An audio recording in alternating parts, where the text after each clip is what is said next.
Hello, everybody. It's Sunday night, and the bells are ringing. And the bells are ringing because those bells was our guest tonight calling in, Elaine Clayton. Are you there on the line, Elaine? Here I am. I'm here. Hi. Can you hear me? Yes, I can hear you really well. Okay, good. That's perfect. So all I got to say is it's Sunday night. So it is Sunday night, and this is the Intuitive Inc. radio show, and I am Servet Hassan. And our guest tonight is Elaine Clayton, and she's fabulous. I love these books I have of hers. She's not only an author, but she's an artist and a Reiki master. And an intuitive. I mean, she writes, illustrates for children. I love the illustrations in the two books I have that I'm going to be talking about. But she's also done a lot of artwork for, like, Pulitzer Prize-winning author Jane Smiley.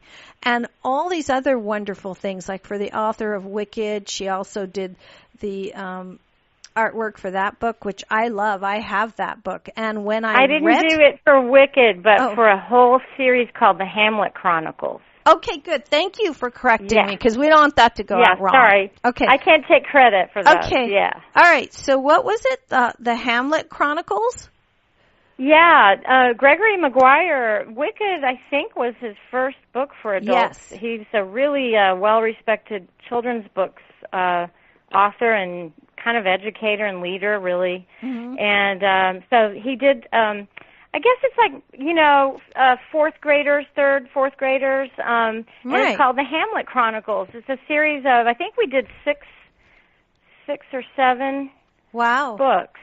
Might have been 8. I have to go find them all and remind myself. But yeah, they're so fun. Good. But you did the illustrations for these books that I'm looking at right now, right? Well, actually, no. These are the first books I ever did, that I ever wrote, that I didn't illustrate. And I think the reason why is they kind of have this little bit of series has a really nice design that was set in place, so they kind of have their look, and they kind of repeat, the stylized appearance of the book, and they look really appealing. They do. They're beautiful. But yeah, no, I felt so like, I don't know, it was kind of amazing to do a book that I didn't do the art for. This is the first time. Well, okay, but you are a fabulous artist, so there. Oh, well, you're very kind. Thank you. I do love to make art. Yeah, so I'm happy. I did my research online, and you are a great artist. And these books, you're right, they do have a really unique. I mean, I put them next to my bed this whole week. Yeah, they just look so good in the room, don't they? They did. And for people out there that have no idea what we're talking about, I have to tell you that the name of the books, and they are the two in the Little Bit series. And the first one is A Little Bit of Angels, and the other is A Little Bit of Fairies. And they're both by our wonderful guest here, Elaine Clayton, but they're very magical and beautiful. They're excellent for a gift because they just look so pretty. But on top of that, Elaine, they're also extremely informative. I mean, really, they're fun, and they're really. Did you feel that way when you were? Did you feel like you were being informed, and there was room for you there too? Yeah, you know what I did? I'll tell you what I did. When I first got the book, I started reading. I think it was earlier in the week, so I think it was A Little Bit of Angels. And the first thing it says to do is to kind of just close your eyes and flip through the book and put your finger wherever it lands, and whatever that word is, write it down. And then to do it again 3 times. And I wrote down what I got. I'd love to hear. Declare how beguiling. Oh, my God, that's beautiful. Well, that's what I got. Well, see? That is awesome. I guess what I got here preparing for you. And this is fun because this is what I feel is in your voice, the feeling I have talking with you. It's such a peaceful feeling. So... Okay, so when I put my hand, close my eyes and flip through, mine were sort of in 2 of them were 2 words together, and then the last time it was just 1 word. But the first time my finger landed in between gentle turns, and then the next one, gentle courage, and then the next one, guardian. Wow. So that fits, because I feel like your voice has a gentle kind of essence that's very calming. Oh, I love it. And, I love it. I love it. Isn't that nice? See, so yes, the answer to the question is yes, you do get that feeling.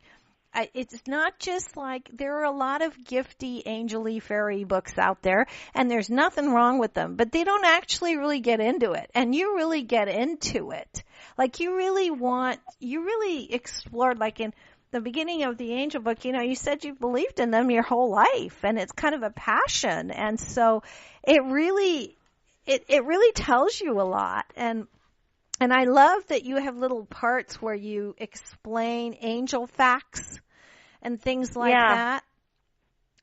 Well, it's so great to hear, because, I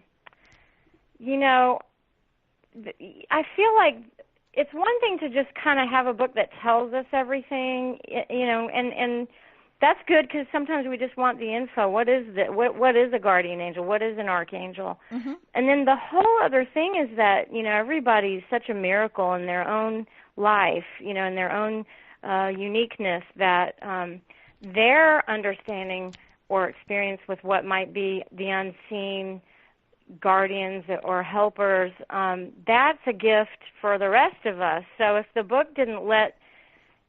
these books didn't kind of let us breathe, I don't want the reader to feel like, it's just a thing to turn to get some info. I really want people to ponder, well, what do I think about angels? Did something happen once that made me wonder, that kind of thing. Because I think that people, when you tell me your experience about, with life, or what things you've dreamed, or what things you thought were mysterious that happened, that is such a gift to me. It reinforces my own, I guess, positive, feeling about how to live, and how wonderment kind of has a way bigger impact on us than we like to think in our rational world. Absolutely. And I totally believe in angels. And I'll tell you when I did. Someone I really love passed away, and my daughter was very young, and I was very sad. But years had gone by, and I kind of was getting better about that. But I was crossing the street with my two German shepherds at that time, who were really kind of big and beautiful, and I loved them both. And one was pure black and looked like a wolf. It was wonderful. Oh, wow. Anyway, there was a car was going to turn left in front of us. So I waited until the car did that, and he didn't go, and he didn't go, and he didn't go. So I thought, okay, we're just going to cross the street now. So I'm starting to cross the street, and lo and behold, he didn't even look up, but he just started the car, and he stopped like literally a half an inch from my body. I heard I heard a gardener in the distance screaming. I heard a woman scream, and I stopped, and it was like literally I could feel the heat of the engine, and it was an SUV, and it was like half an inch away from me. And I heard that is like you felt like somebody put their almighty hand up there and stopped it or something. And then I heard him say to me, I heard the man who passed away, I heard him say, "It's not your time." Oh my gosh, that is so powerful. And I never forgot that. Because hear, when people have near-death experiences, and they go and, while they're being pronounced dead, or while they're out of their body and they're looking down, and then they have these experiences, usually they want to stay over there because it's so blissful. And someone who loves them says exactly what your friend, on the other side said. They just say, it's not your time. You've got things to do. And I guess when you heard it's not your time, you just knew emphatically you got the point. Yeah. It was like you just got the point. I did. And, it isn't to say that when sometimes I hear people say, well, I'm not going to believe in angels and like my prayer was heard by God because I was saved when someone else did get hit by a car, you know, and died. What about those people? And, you know, I know that's a tough one because there is a lot of ugly stuff that happens to people, and it's just so sorrowful. But we do all die, you know, like we're not going to be here forever. And so sometimes, well, you know, sometimes it isn't our time and and something drastic didn't happen. And sometimes it at some point it will be our time. Well, you know, exactly. It may not be a dramatic ending, but it might be. So that's, you know. I think we all have our path. We all have our soul has its path here. And, you know, we don't know what that is, this deal we made, I think, before we got here. And part of that may be to go very, very young or very old or very tragically or very not, very peacefully. It's just, I think that's just part of the design, and we don't need to know. That's not necessary it's none of our business. We already planned that. And then we're going to go. You're disciplined because I'll do these meditations where I go, okay, I want my counsel. That's what I call them. I want my wise counsel, and I want to see what the plan is, and I want to alter it because I don't like what's going on right now. You know, it's so much fun.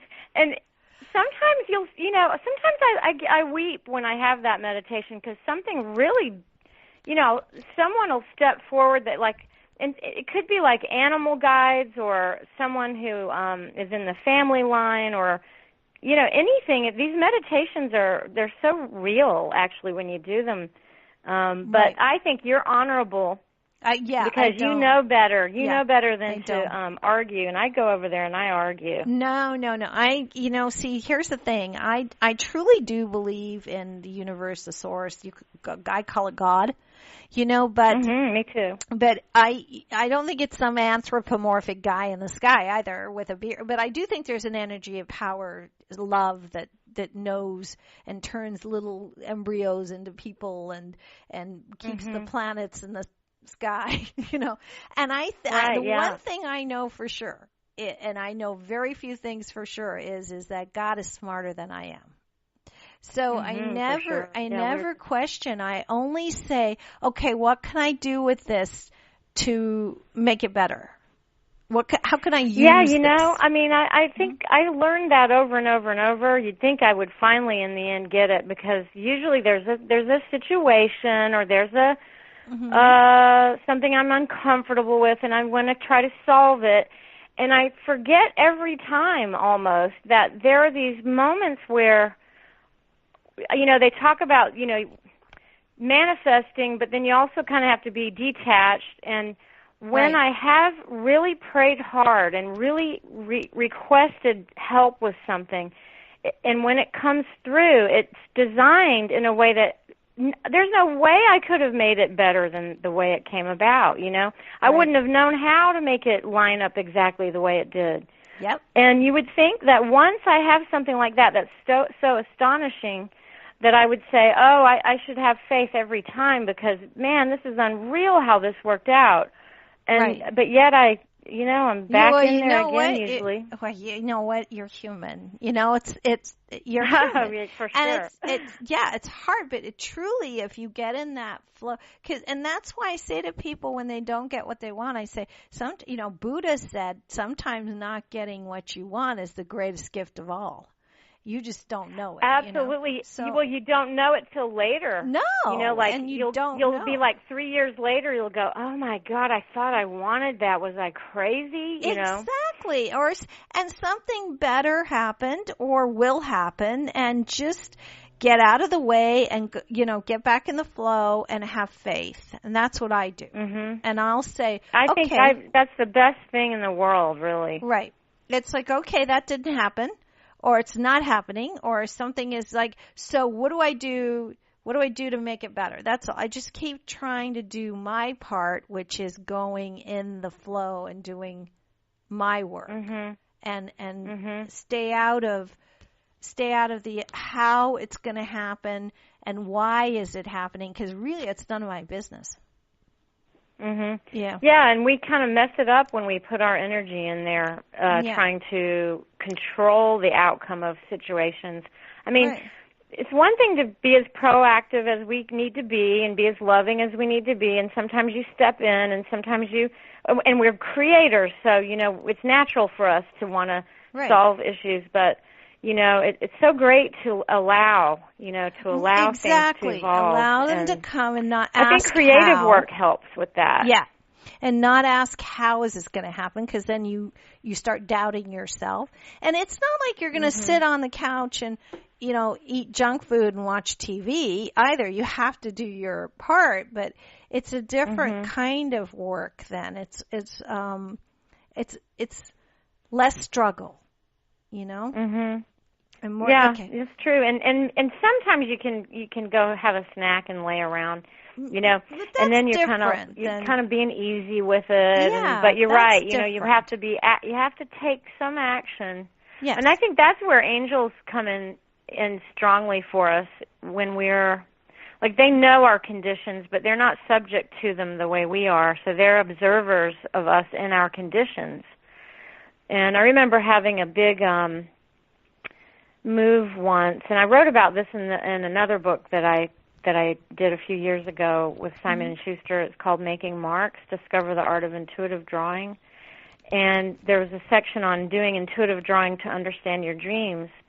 And but I won't go into the whole thing, but the dream showed me this one guardian angel or guide, and he was kind of he was like a 35-year-old male, and he was completely unemotional, and he dressed very simply in neutral colors, and the dream showed me he aligns things to the second for you, so that when you need to be where you need to be, it's exactly the way it should be. And the reason why he wasn't emotional is because his energy was about precision. He's not like an angel that would come up and hug you when you're crying, but he would make sure you have everything you need as far as timing goes, And that's kind of a fun thing to imagine. Like, there are lots of different angels that work with us, and especially, during different times. Sometimes people will think, I only have one angel, but we have several, and they come and go. We may have one that is particularly with us and never leaves us from birth to death, but we have others, too. Did you ever get a sense of, the kind that you might have with you? Yeah. Right. When I was a little girl in London and it gets very cold there at night, my mom said she would wake up and check on us, and she did. And for some reason I woke up and she said, "Oh, you covered yourself with a blanket." And I said, "No, Grandma did it." And Grandma had been gone I never even met my grandmother. Ever. Isn't that wonderful? And she never forgot that. Yeah, I mean, and I had bet a her eyes on me. Yeah. Her eyes enlarged, and you just kind of like, oh my gosh, really? No, and I was love those 3. Stories. I was 3 or 4 years old. I was very young. I was a little girl. I mean, so I know I think when we're that young, we see spiritually way more so naturally than right, because we're not we're still in that magical thinking, and we're not on task the way we get conditioned to be. And as we mature, we kind of hit the age of reason, and we begin to be a little more abstract in our thinking, and everything needs to be right or wrong or rational. So it's all these stages of development, but right. Yeah, I think I tried to ask questions of my children when they were under 5, just because they would just say stuff like, just so purely. And I remember I've told people this, that when I asked my younger son when he was about 2 or 3, I said, so how come you chose me to be your mommy? And he said, because all the other moms were already taken. And it was just... It was so Lucky cute. You. It's not what I wanted. I thought he would say, because you were the best one of all the ones I could, You were all that was left. Yeah, he said the most wonderful things, and a lot of times it was in the car, in the back seat of the car. And I actually think we can play with time and space, and when you're in a car, you kind of are doing that, right, because you're at an accelerated speed through space. You know, you're not in a fixed position at all like I am right now. At least it looks like I am. I'm not sitting at the table, you know, in a chair. Right. But when you're cutting through time and space, it may not be time really, but it's just you're speeding through some place, you know. I feel like you get some spiritual communication. Do you ever have that sensation? Do you drive around and get a sensation like that sometimes? Yeah, you know what? It's not so much driving, but flying. Flying does that to me. When I'm in an airplane, I get that. That's what when you were talking, I was like, oh yeah, I just got off a flight day before yesterday. I don't fly that much anymore like I used to, but I thought, oh yeah, this is weird because you just are so in a different zone that. I know, you're up in the sky. Yeah. You're sitting in a sitting position up in the clouds. It's so bizarre. Yes, and so I know what you're talking about, but that's where I really get it. I really get it up there because I can, you know, if I'm doing a lot of it, which I don't do anymore, I kind of like, oh, what day is it? What time is it? Where am I? Who am I? Where am I? You know, and when you get out of your normal perspective, that's when magical things happen, I think. You know, I agree with you. I agree with you totally. That feeling of, I relate is what I should say really, because you get out of ordinary time, an ordinary way of relating to yourself or who we think we are, you know, in any place or role or whatever. When we get out of ordinary time, it is so magical. And, you know, I think that's why I love the theme of angels and fairies, as well as being creative in a kind of stream of consciousness way, because we don't do that enough usually. You know, we've got so much to do, right, and we've got so many things we have to rush to or whatever.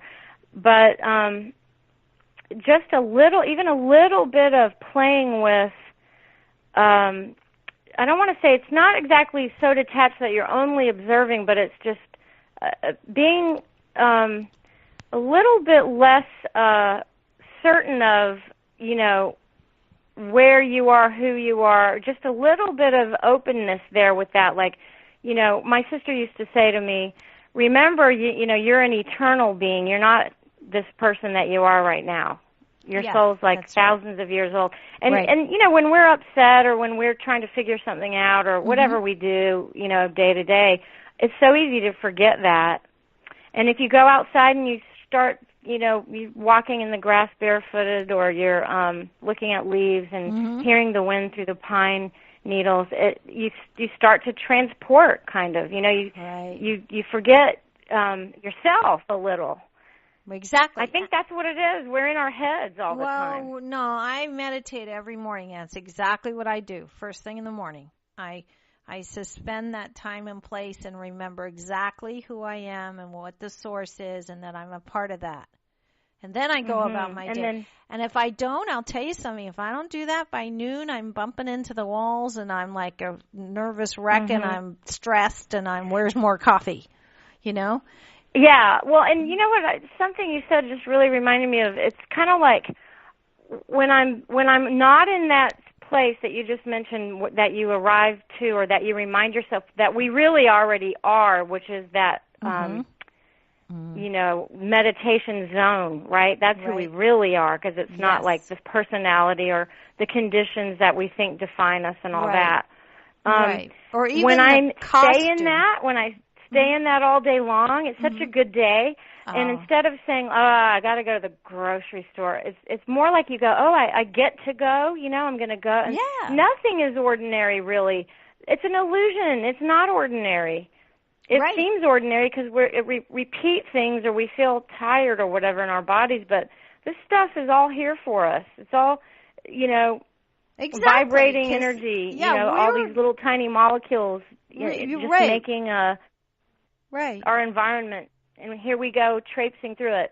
And sometimes I paint and draw people, because they'll be walking around looking really concerned or waiting for somebody or whatever, and they don't realize that there's this beautiful arching bow over them that sets them up like they look like royalty, under a great, kind of and you can see it. You see it. You actually see that? Do you see that when you look at them? I'm just saying, like, when you just see people, they look beautiful and miraculous, but they don't know it, Right. The whole world surrounds them in a way that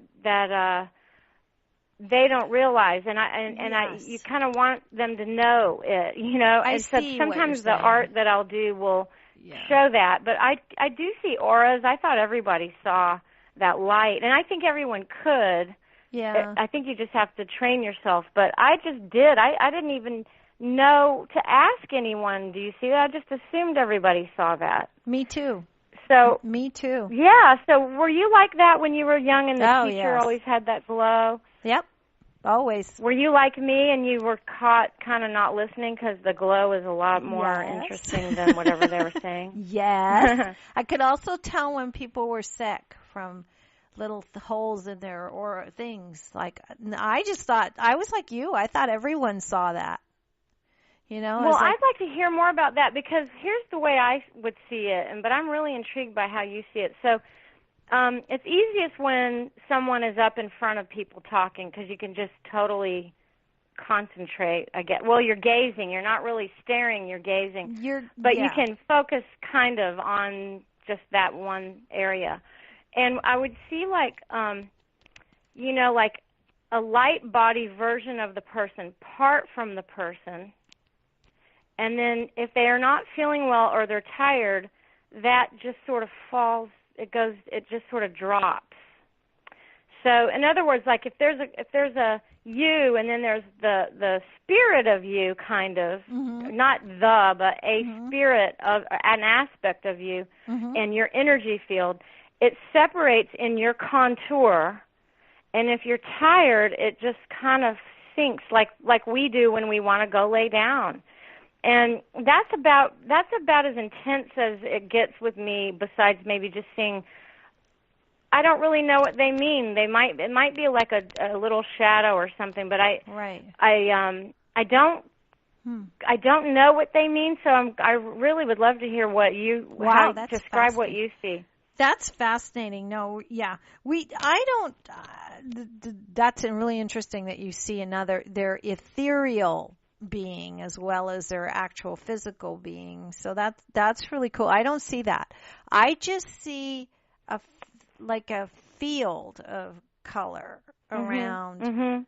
I see it around tree. I see it around anything that's alive, actually. Well, you can see it on anything, anything, because all these things are emitting energy.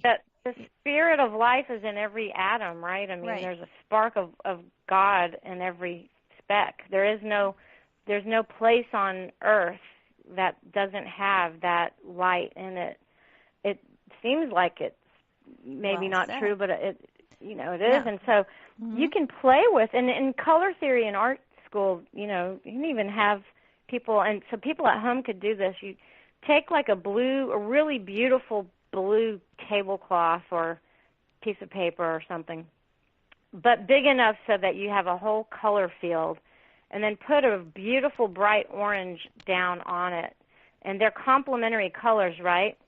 So you can usually play with seeing color and light, the way light works when you put two complementary colors together like that. And that's one way to kind of train seeing auras. You're just seeing that light around anything, right? Wow, that's an interesting tip. I've never tried it, but I will. Just like so for people who don't want to believe in auras or play with that idea of a spiritual sense, they might just call it color theory and light theory. Right. But because we have it. We know we have it. You see rainbows. You see the water mist, and you see the rainbow in the mist. Light does stuff that's really interesting. But I kind of think of that as totally exciting and spiritual, and it isn't just science. Science is also miraculous. It's not, it's it's both miraculous and science. True. I think at some point science and the mystical will marry. I do. They're already doing it. They're starting. Yes, absolutely. So that's why I know it's going in the right direction. For some reason, the Western world, I'm not an expert, but it seems like to me the Western world is catching up finally. Instead of separating everything out, starting to see everything in a more whole way, that I think other societies have done for centuries. And you see it in medicine now, which makes me really happy. And it's starting. We're not quite there, but it's starting. And I do think that they will get married. Right now, I think they're just dating. They're dating, they're arguing, but there's a little passion happening. Yeah. You know what's fun for me and you? Mm-hmm. So like 10 years ago, it's more like 11 now, when I started doing, shifting a little bit from children's books into these mind, body, spirit themed books, it felt a little risky to talk about being intuitive. And in the past, when I would do workshops for kids, I used the word empathy more than intuitive, because I thought that we should be in touch with our own feelings and imagine what someone else felt like. So I would just do these drawing workshops in schools and libraries and stuff where they would blind contour, not see what they were actually drawing while drawing another kid who's posing and trying to feel what that kid feels like in that pose or what kind of emotion they're trying to convey. It's really fun to do, but you did not hear people in academic circles really use a word like intuitive. It was sort of eyebrow raising. And now you hear it even on commercials. Isn't that hilarious? It is, and it's wonderful to see. It's wonderful to see. So we're halfway through the show. I'm going to open the lines. If anybody out there has a question about fairies or angels or any angels that have visited you, or if you're not sure, call in because Elaine Clayton certainly knows. And she'd be the one to ask. 949-313-8880. We're here to take your calls.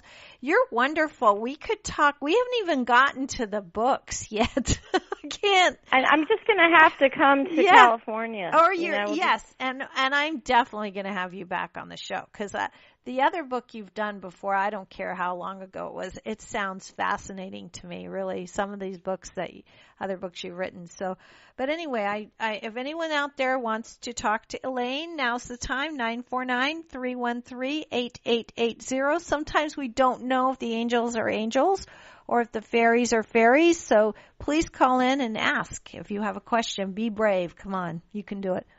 So we'll see if anyone calls in. I know people, see what happens is people don't call and then the show ends and I get 97 emails that say, I thought I was going to, and I didn't have a question. And I was like, okay, so if that happens, well, we have a caller. So I'll add them in and then we'll see. Okay, here we go. Yay. Okay. Hello, caller. Hello? Hi, is this Servette? Yes, it is. You are on Intuitive Inc.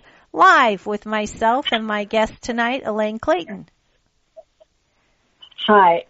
Well, first of all, I just wanted to tell you that I listen to your show quite often, and I find it very educational, and I enjoy it. And I especially like listening to Elaine tonight. So I'm glad that you had her on your show. Thank you. I appreciate that. I do have, kind of a two-part question, but if she wants to do one, that's okay too, because you might have more callers. But, and part of the information when I was reading about you, how do you work with your angels' energies, and how do you ask them for help? Yeah. How do you work with their energies? Thank you. Yeah, thank you for your question and for your taking the time to ask. So how do you work with your angels and how do you ask them for help? Did I hear that right? That's correct. So I think, in my experience, asking is a big part of the relationship, right? Just simply asking. And the way I don't pray to angels like, oh, angel out there somewhere, please, but I'll ask God. This is how I do it, and I do want to stress you might do it differently, and I'm not trying to say there's a right way, but this is just how I experience it. I'll ask God to please help me with, and then I'll say whatever it is, and expect and enjoy that the help will come. And that, we were talking about that a little bit earlier in the show, how every time I have a new issue, I might forget that I can just relax after I've asked. But once you ask, the connection has begun. And so one way that I like to work with it, if I want to know a little bit more, like I often will say, God, which angels are with me now? Can you show me? Which ones are with me today for this time? And I'll ask for them to show me in dreams or to give me signs. And I play with it. I get really playful. You know how little kids can come into any room and then just turn it into like Cinderella's castle or whatever, Mm-hmm. and it's nothing like that. Well, that's where you really want to be with relationship to the unseen helpers, is be in that place of wonderment where it isn't pretending, it is real, And I think that's starting the conversation, asking for signs. Do you ever ask for signs? Do you ever see anything that makes you feel that?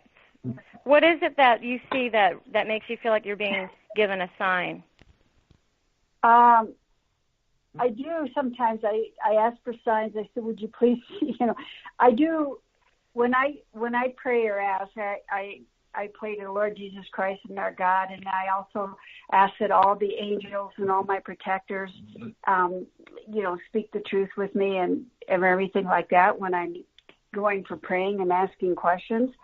But I have asked for signs, and and it's been quite a while, but there has been times all of a sudden I turn the radio on and all of a sudden the song comes on and I go, oh gosh, there's my answer. Well, see, that's exactly, you're doing it. That's exactly, it's that playful sort of openness that then all of a sudden these synchronistic things start happening. And then this ordinary heavy day just doesn't feel so heavy anymore. It doesn't feel as ordinary either, does it? It feels like, well, how could that be, Because it's just too uncanny sometimes. And but I live for those things. I mean, I want something like that at least every day. But if you want to try a new way to connect, one of the best ways is when we go to sleep. We're in a very spiritual place. I mean, we get shown dreams that change us. You wake up and you go, oh, I'm so glad that's not real. And you're going to make sure you don't experience whatever it was, if it was a bad dream, right? Other times we have themes and things going on that we can learn about ourselves. We can learn. There's so many ways to look at them. But we're in a very spiritual place, and we do travel kind of and have these life-changing experiences and psychological scenes that help guide us, really, if we pay attention. And I think keeping a dream journal is a great way to do it. And then, of course, I always encourage people to do what I call stream drawing, because it's a way to tap into that zone where spiritual communication can happen, because it's stream of consciousness and it's creative action while being totally open. So, I mean, I think there are a lot of different ways to go about it. But I love what you just said, because that's one of my favorite things to do, is to sort of, or I'll say the next song will be a message. And it's just playfulness, but sometimes it really makes me think, So by asking for their help, you are actually working with their energy? Would you say? Absolutely, because we have free will. We have free will, so I don't have to ever do that. And that doesn't mean I won't get help, because there's an angel assigned to me. I might not have the consciousness to ask, but they will help, whether we realize it or not. But when I ask, then I am in the relationship. You see what I mean? I have signaled to the whole universe that with my free will, I determine that I want this spiritual relationship. And it gets so powerful then. It's so much more fun. So asking is really, really the very first most important thing. And then a little bit of investment, like, so that you said you meditate every morning, so you get up and you just start the day that way, right? Every day? Every single day. I don't put a foot on my floor till I talk to God. And that includes angels. Yeah. Yes. Mm-hmm. Absolutely. And it includes what? It includes angels too. Because I ask, oh, yeah, sure. Yeah, in the meditation. I ask God to guide me, and I don't move till that happens. And then I say, if I need help, I hope it's there, I'm not going to. Mm-hmm. Absolutely. And then, what's so beautiful, just hearing you say that, it reminds me it reinforces me when I do that, and I don't remember the name of, what is your name, the caller? Catherine. So, just hearing her helps us. And then at the same time, the other way to really work with angels is when we do the smallest, kindest little things to others, with others, or for others. And I'm not saying I'm Miss Angel. I go around and I say, words I shouldn't say and things, and I'm not like perfect or anything, so I don't mean to sound like I'm being preachy, but I do feel the older I get and the more I get put through life's ringer in this way or that way, that when I just go and even if it's just 2 words to the cashier, like just bagging the groceries for them, or opening a door for somebody, and sometimes they won't even say thank you, but it doesn't matter. I feel something happen, Mm-hmm. So I think that's the other way to connect with angels, because remembering that everyone else has an angel, and they want us all to feel and realize that we're unified, that we're one, that we're not these separate little problems buzzing around like those electric football. You remember the electric football field game? They're all buzzing around, and we're more than that. We're really one, and so that's the reason why we're here, is to have all these experiences and to grow with our capacity to love. And that means we have to really want to love others, and it just feels so much better. So I think that's the other way. That's another really good way in a simple day to feel presence of angels through the eyes, the light in the eyes of someone that you've interacted with. And I always said I had angels on my shoulders, and I always have given acknowledgement. And is acknowledgement good too? Mm-hmm. Oh, absolutely, because don't we like to be thanked? It's another way of being grateful. And when we're in that place of gratefulness, it's a state of grace in a way. I mean, I could say, and I do, this isn't going right, that's not the way I want it. Oh, that's going to happen, really? But the other way to do it is, like I said earlier, I get to go do this. This is a wonderful thing I get to do. Okay, I may not love this, but I am going to be happy doing it. And I wrote about this in the angel book. I felt protected by an angel, and I chose to accept it when it was the first day of school for my son, who was a sophomore, and the tire was flat. So angrily, he's the only one who knows how to change the tire, so he's down there, all right, I'll change the tire. I can't blame him. He finds that the spare is flat, too. Oh. So I thought, oh, great, this is hilarious. I have to drive him to school. I go really slow. But I decided I am going to be in a good mood about this. I'm not going to let this make me be mean and nasty and bratty. So I go to the dealership that's very close by. If the spare tire hadn't been flat, then I would have waited a day or two and gone to a cheaper tire place probably, but it would have been far away. So anyway, I go in, and the dealership guy, he's at the computer, and he says, what's your name, so I can find your car here in our list. And I said, well, it's probably under my ex-husband's name. And he and I laughed because it was kind of funny. And then he said, and what's your problem? And I said, I had a flat tire this morning. So he's typing that down. And then he says, what about the spare? And I said, well, that's flat too. And then we were just laughing so hard, the two of us, over this. And then, anyway, to cut the story such shorter, at the end he came in and said, "You didn't have any oil. Your engine was about to lock up. So we put oil in, and we fixed your 2 tires. And then when I went to go pay, they said no charge today." Ooh. So I allowed the angels to be with me that day. Do you see what I mean? Yes. Yeah. Because I could have been bitter and angry and, made some nasty phone calls and done this and done that. But just being in a state of appreciation, I didn't really have a reason to appreciate that morning. But, boy, I walked out of there floating. I absolutely floated out of there. Wonderful. Yeah. Did that help you, caller? I have to cut you guys short here. We're running out of time because the show is Well, See going. what thank you happens when you very have much. me? I just talk and talk. I No, don't that's know okay. when Thank to you stop. very much. That did help, I Thank think, you. caller. And thank you for calling, and I appreciate you listening. Thank you so much. Take You're care. welcome. Bye-bye. Bye-bye.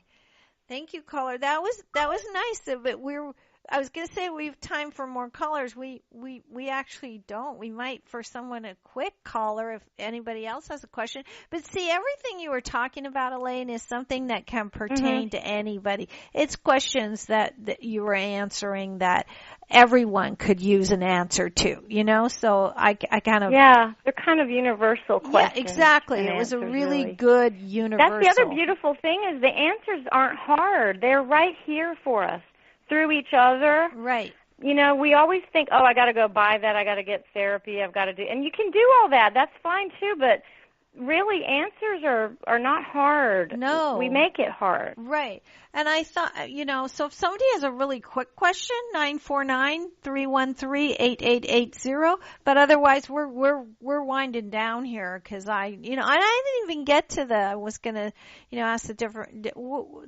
let me ask for the listeners out there, what's the difference between an angel and a fairy? Well, that's a fun one. So I know. So I read your book, so I know. Fairies are the indwelling spirit of all living matter that encourage growth, right? So, and they are subject to our earthly conditions because their job is to make flowers be flowers and fruit be fruit, and to thrive for all this vegetation and for all that the earth is made of to thrive. And angels don't have to be subject. They can appear as human. They can come and go, and they can sort of be in our lives, in surprising ways. But they are not. Their job is to spiritually transform us and help us in our conditions on earth. But the fairies, they can also dimensionally be seen or not, and they can be physical and not. But their job is here on earth, just like our job is. So I think that's one major difference. Otherwise, I think it's all spiritual. So in some ways, they're alike. Yeah, I truly, yes. But now you mentioned right there that I know angels can appear as humans. You? And you said to Catherine too, the caller that called in, that everybody has an angel. So does everybody? You think everyone, when they're born, is assigned an angel as well? And absolutely can you see them if you want to? I believe that's up to God, actually, and the person. So let's say that I came to live to do some things that I needed to do to learn. And it might be some hard stuff. It might even be doing some things that we wouldn't think of as good things, but maybe that's the only way I'm going to learn. And maybe unless something happens where I do start to become spiritually aware, I may have a whole life where I don't see angels. I don't even know they exist. You see, it's like we have to live every kind of life almost. But I believe every soul is given an angel, a special angel, but then many, many others will come in. And if you ask, it's very possible in some wonderful way you'll begin to see your angel, or you'll know that your angel is there.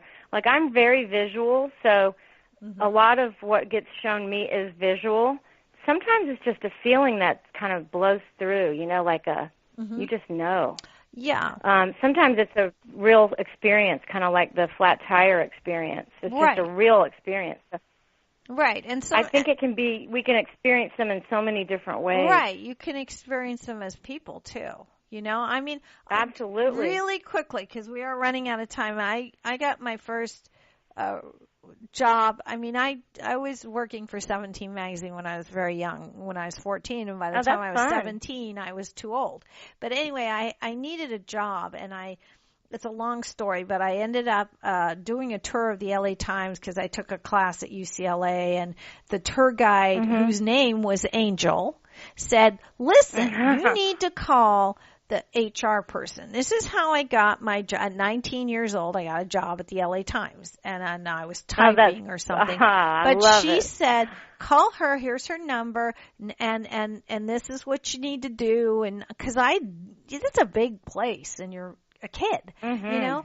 And anyway, I got the job. That's how I got my foot in the door. And I worked my way up from there. But I personally went down to where the tour guides were to find Angel, and everyone told me there is no tour guide here named Angel. And I was like, don't you love that? Oh, I just got the chills. Oh my gosh. I know. I mean, yeah. You see? And it was just a miracle.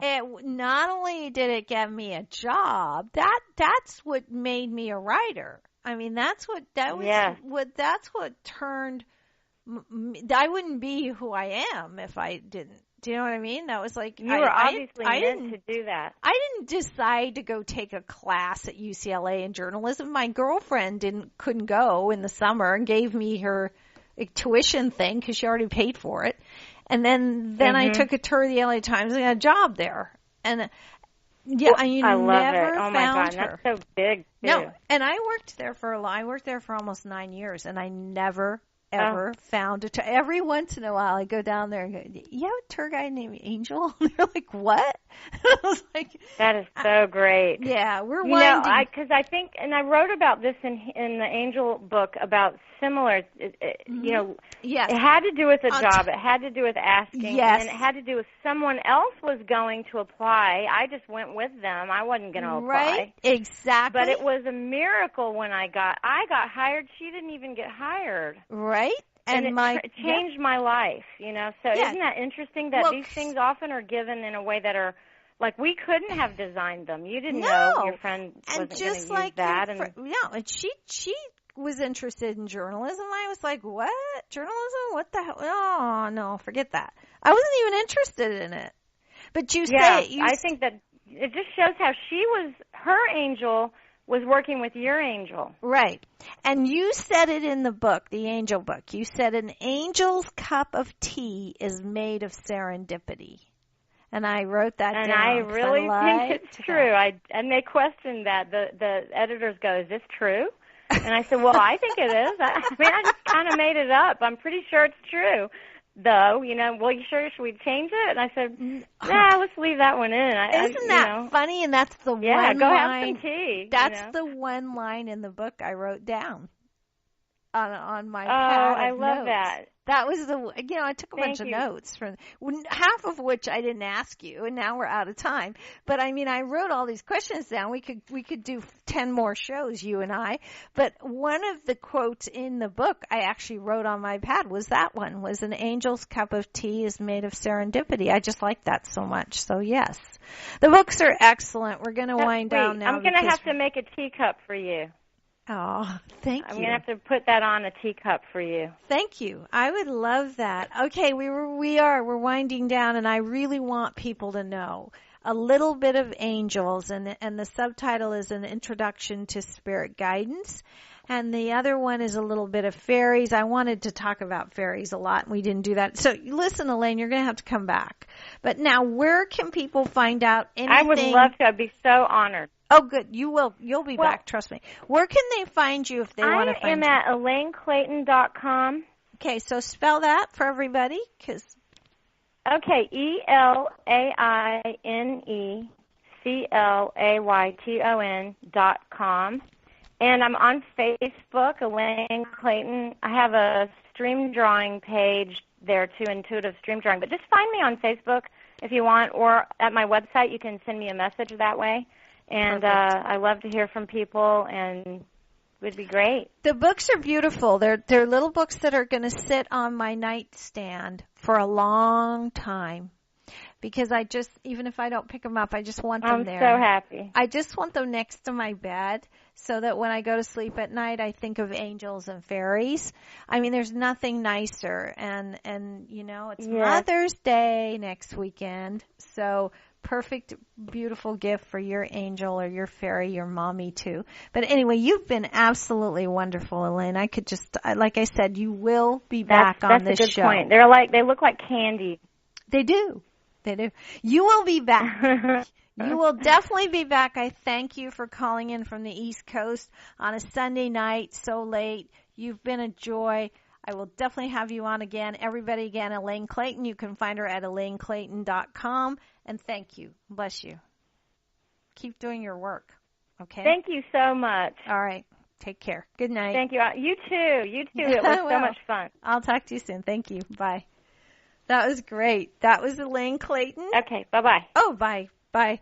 Elaine Clayton with a little bit of angels and a little bit of fairies. They're fabulous. What a great book. I love her. I could have gone on all night. We're down to 3 minutes, so I can't. But you know what? Honestly, I wanted her to talk because she had a lot to say. And you can always find out about me at ServetHassan.com, ServetHassan.com. And there's lots of stuff happening. I keep saying that, but you will see it. New websites, private consultations, emails.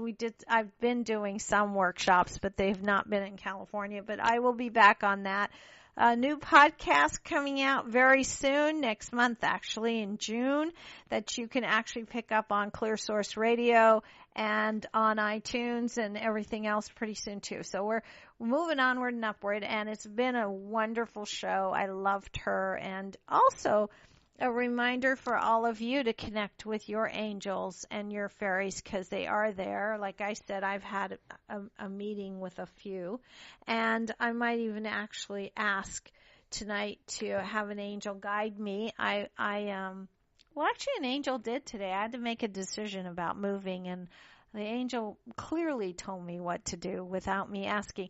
And it was like the caller said, I asked for a sign and I got one. So it works. And don't ever forget that. It really does. God's watching over us, and he does send his angels to take care of us as well. And it's been a really great, fun, fabulous, informative show.